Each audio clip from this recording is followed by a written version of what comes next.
Okay, so we are going to go over the warm-up. This is to prepare us for questions similar to that or to those on the quiz. And so before we start, let's go over the two rules. So when we're adding rational numbers, we have same sign and we have different signs. Same signs are those that are either we're adding two numbers that are both positive or both negative. And so when that's the case, we just add like normal.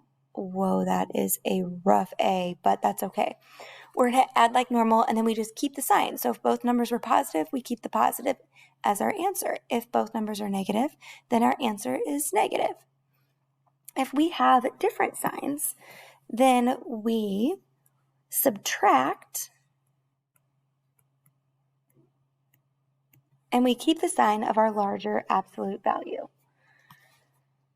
So let's look at these problems. So in number 1, we notice that we have two different denominators. So we need to find an LCD.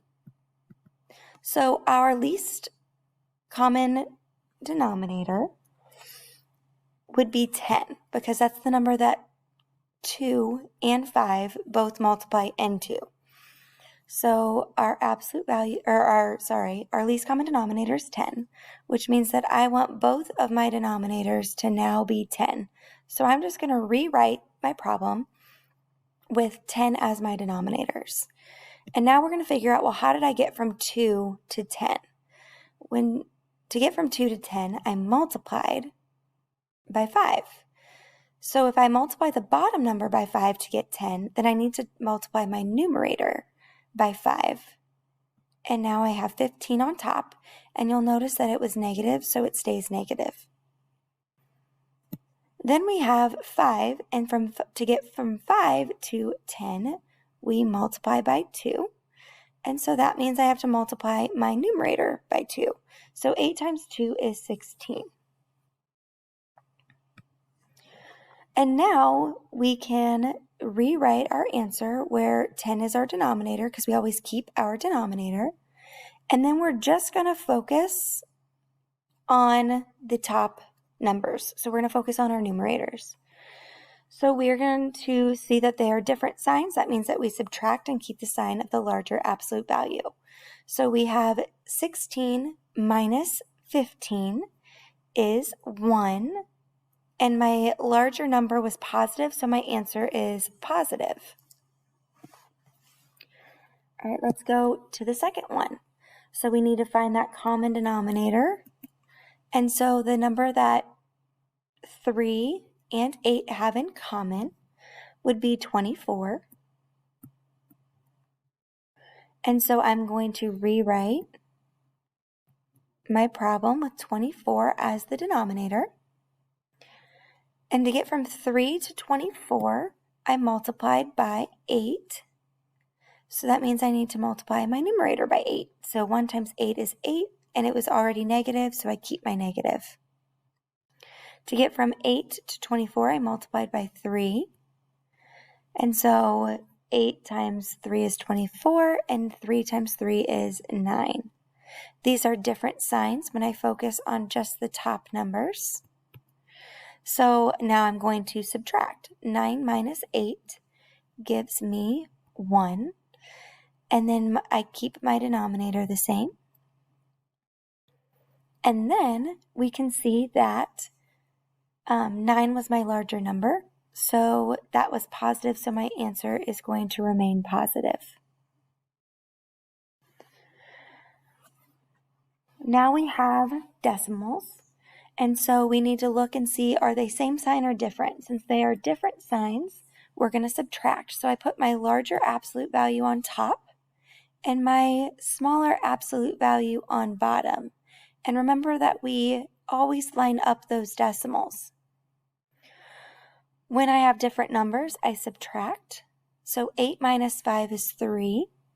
And then 5 minus 2 is 3. And I just bring down that decimal. My larger number is positive, so my answer is going to remain positive. So I'm going to take this whole number and I'm going to put it over 1 because every whole number can be placed over 1. So now I need to change this fraction to be improper. So to do that, I multiply 5 times 2, which is 10, and then plus 2, which gave me 12. So I have negative 12 over 5. So I see my denominator needs to be 5, so I'm going to rewrite that to where my denominator is 5. And since this one's already a 5, I'm just going to rewrite that fraction. To get from 1 to 5, I had to multiply by 5, so that means I multiply by 5 on top, and I get negative 5. When I focus on only the top numbers, we can see that they are both negative, so that means that they are going to be same sign, so we just add like normal. 5 plus 12 is 17. We keep our sign because they were both negative, and we place it over 5. Now I have to simplify this. So 5 goes into 17, 3 times, my bad. 3 times, because 3 times 5 is 15. And then 15 is 2 away from 17, so I put a 2 on top, and I keep 5 as my denominator. Because this was negative, I need to make sure that my final answer is also negative.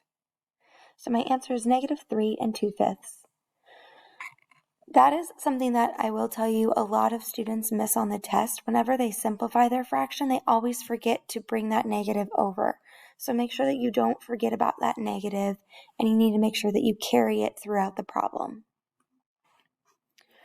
Number 5, we have to find our common denominator. So our LCD is 20. So I'm going to rewrite it so that 20 is on bottom on both of my fractions.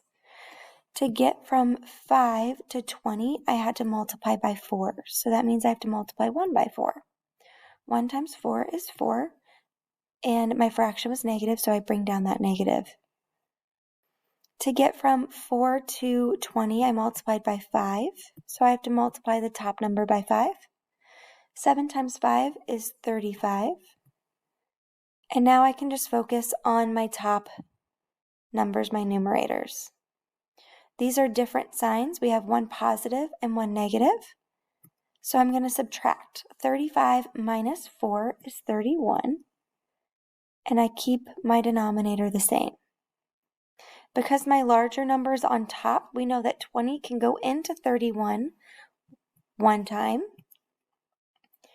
And then 20 is 11 away from 31. So I put 11 on top, and 20 remains my denominator.